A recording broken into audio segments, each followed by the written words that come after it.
Good morning, YouTube. Warbles on a lot here. Sunday, 26th of November. Just getting ready for the round table discussion.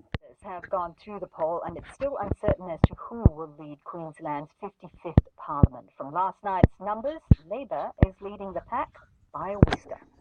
We are close to the peak, but we are not quite there. But I remain confident we will be able to form a majority Labor government once all the votes are counted.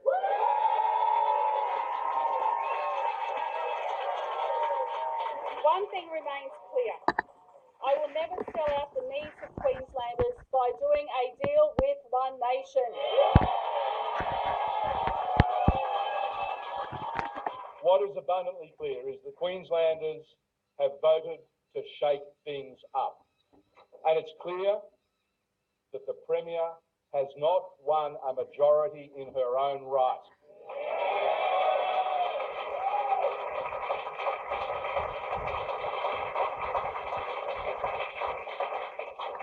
But let's be realistic, nor have we, and we must accept the will and the vote of the people of Queensland. Now, there are between 10 and 14 seats currently in doubt across Queensland, and those seats will determine the ultimate outcome of this election in 2017. And the result reflects what I have been saying all year, and that is that Queenslanders are frustrated with the same old politics. Both leaders there very interestingly saying what's clear, but really nothing seems to be clear. Neither major party are commanding a clear majority at all, and only 69% of the total votes have been counted so far. They, of course, will be hoping that the numbers will go their way when the counting resumes again this morning. And as we'll discuss with our panel, One Nation has not lived up to expectations, although they are hoping the preference system will help them. Let's look at what all this means now for Queensland and the rest of Australia. My guests at the round table today are Anne Tiernan, Professor in the School of Government and International Relations at Griffith University. Des Houghton is the Assistant Editor and Columnist at the Brisbane Courier Mail. And Jim Middleton is the former long-time political editor with ABC News, now a correspondent with Sky News. Welcome to you all. Good morning. Good to be with you. Well, Labor is ahead by merely a whisker, but this does seem to be quite consistent with the last 5 years' election results. There's no major victory. Is this unique to Queensland? Were you surprised by this? Anne, you start first.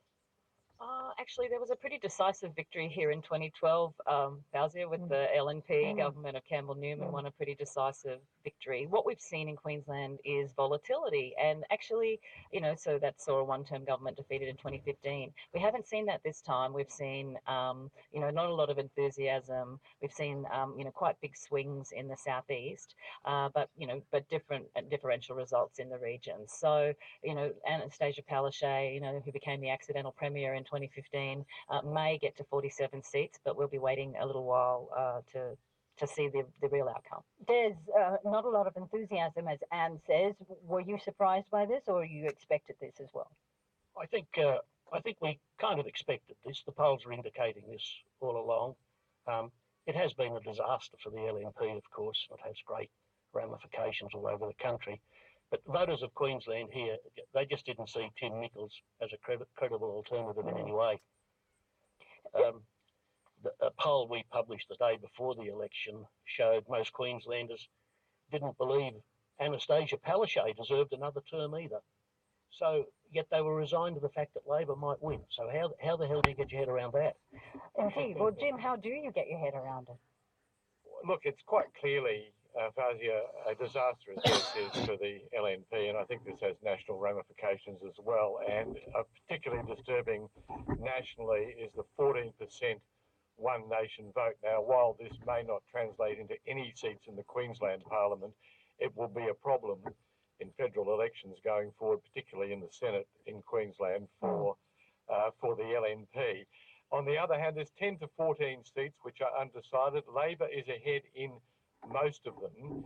You would have to say that means that it is just a possibility that Anastasia Palaszczuk could form majority government. If not, she's in a much tidier position to do a deal with Greens say they get up, or Independents, Well, and they the don't Katter seem and the to be, Katter though. Pardon? Qatar has two seats so far, but the Greens don't seem to be performing Well, well. they may win. They may win Maywa. They may win one seat, and there's also two independents, possibly two, aren't there? And I think Yes, there are. Noosa and Rockhampton. Noosa and Rockhampton, yeah. So the pathway for Labor to either majority or to close to it is much easier than for Tim Nicholls. In fact, he was basically indicating last night that it was impossible. How much, Jim, how much do you think the shadow of Campbell Newman loomed too large for Tim Nicholls, and that's why he couldn't really get ahead? But he never escaped that thrall, there's no doubt about it. I'll tell you a little story. On the day that the election was announced, I was broadcasting on Sky News, and Campbell Newman was commentating and doing a pretty good job, I've got to say, along with Peter Beattie. But while I was on air, I got a text from a Labor veteran I had not heard from for about 6 months, and he said, "Can you keep Campbell Newman on air as much as possible throughout this campaign, please? More Campbell Newman, please," because the thrall of the cuts and chaos, as Labor put it, from the one-term Campbell Newman government, and the fact that Tim Nicholls was his treasurer, was a great difficulty, I think, for the LNP right throughout the campaign. And do you agree that Tim Nicholls just didn't have a chance at all? Oh, I don't agree he didn't have a chance. And I think he didn't campaign too badly, actually. Started much better than the Premier herself began the campaign. But I do think the spectre of Newman was there.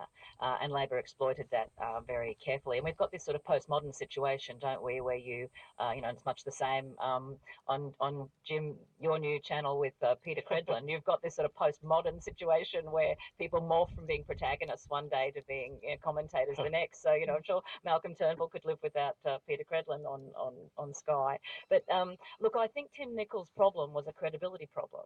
And, as Des said, certainly in terms of the economic narrative, they were really wedged on the asset sales issue. So there was really nowhere to go for them in terms of reducing debt. And then he was dogged by the One Nation question, would they form government with One Nation? So, I think he was in a pretty difficult situation. You just can't spin two narratives in this state anymore credibly and expect to hold it together. Right. Sorry, yes, you were saying. Although Tim had a reasonably even campaign, I don't think he was spectacular. He didn't come across as a real conviction politician. And but the also other thing, the case too was that the flirtation with One Nation. We've seen that in Western Australia as well, and Labor won there. How much do you think that actually hurt the LNP's chances? Hansonism was a wrecking ball that smashed the LNP, even though, and it won a lot of votes.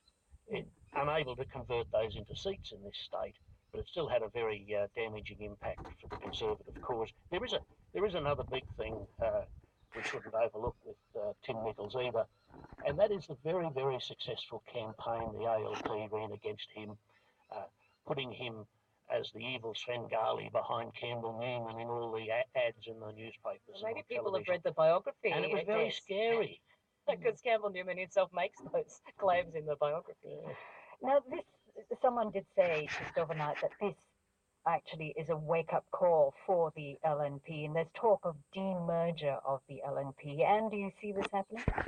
Oh, look, I think there's pressure on the party because, historically in Queensland, the Nationals were the major force and the Liberals were always the much weaker force in Queensland, through the 80s. So the merger was an attempt to try and unite to defeat Labor.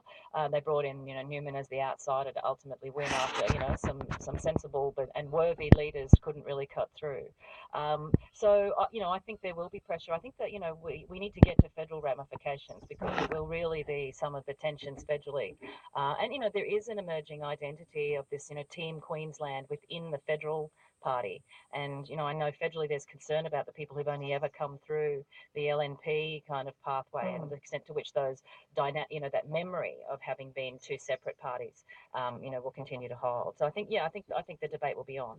We'll look at the federal ramifications a little later on, but I want to get now to Pauline Hanson and the One Nation Party. There was huge expectations ahead of the polls that One Nation would really make a huge splash and a big comeback in Queensland. Pauline Hanson herself said that it was a good campaign. Let's have a listen to what she had to say. Look, I think overall we've run a really good campaign. I think Steve is a very strong leader. I think he was strongest of a whole lot of them. Even Anastasia Palaszczuk. If you have a look at the seats that we actually have stood candidates in, we're polling mid to high 20s and some even in 30%. That's a clear reflection that people, about 25% of Australia, of Queenslanders, are actually voting for One Nation in the seats that we stood candidates in. So I'm very pleased with that result. All right, Des, should she be happy given that no seats have been won yet? Oh, she'll be happy because she got a lot of votes and she'll get a lot of money from the Electoral Commission when it's all divvied up at the end of the day. I hate to be cynical, but that's what I feel. I didn't think she'd get more than one or two, and I think she'll probably get one if she's lucky, maybe two. And one of those is a very, very interesting seat, by the way, and that's in Morani, where a guy called Stephen Andrew is the likely victor. I've been talking to people up there today, and Andrew is, gasp, a gun shop owner, and he's going to beat Jim Pearce. Pearce is telling people that he's lost it. Pearce is a life member of the CFMEU, the militant construction union, that hasn't gone down too well here. Andrew is likely to beat him. He's a fourth generation South Sea Islander who doesn't like banks and he doesn't like fishing restrictions. So I imagine he will be one of one or two loose cannons in the new parliament. That could be really interesting, couldn't it? In terms of, we've had a few loose cannons over the years, but that could be very interesting. Yes, there's another one coming in Noosa, of course. There's a very interesting loose cannon there we could talk about. Now, we did see Steve Dixon's defection from the LNP, and do you think that really hurt him? I think Steve Dixon was never going to win the seat of Buderim, and I found it extraordinary. I found it extraordinary that he defected and threw his career under the bus for the short-term win of being the One Nation leader. The people in Buderim had Clive Palmer as the member for Fairfax. I hardly thought that it was going to be a good decision. I think we need to be mindful too that the Greens have polled about the same as One Nation in the southeast. So I know there's a lot of media fascination with One Nation. They enjoyed a huge ride of media attention and interest, but they might come up with one seat, which is not a great result. I agree it's, that Pauline Hanson was very, very damaging, but in no way I think did Dixon achieve much recognition, and his, 5 deal breakers at the beginning of the campaign were bizarre. And remember, Adani was simply a lightning rod for the Greens in Queensland, in the southeast corner in particular. In a funny kind of way, it was also a lightning rod in Victoria in the Northern by-election a week ago, or 2 weeks ago. The big issue for Greens voters in inner Melbourne was Adani, and it was the same, I think, in Queensland as well. But how Pauline Hanson can say this was a good campaign, I do not know. Well, she has to say that, though, doesn't she? I mean, she can't say that it was terrible. But the other thing, too, is the One Nation are classic insurrectionists. They are only united about what they oppose. And when it actually comes to a situation of having to bring up and construct policy and strategy, they simply cannot do it. I agree also with Des that this is another situation where Pauline Hanson has very successfully turned politics into a very successful small business, and she's been living off public money for 2 decades now, and she'll continue to do it out of this as well. Well, let's leave One Nation aside for just a moment. I want to talk, Jim, about this notion of the North and South in Queensland. 2 different ideologies, but in the one state. Queensland is the most diverse state in the country. There is no doubt about it, even more so than, say, Western Australia or South Australia. And the people in the north behave very, very differently from those in the southeast. I think it was Labor's strategy this time was to try to build a commanding lead in the southeast to recapture ground which hadn't been held on the Gold Coast since Peter Beattie was Premier and try to sandbag its seats in the north quite clearly. Okay, we're on the upload limit. Back immediately.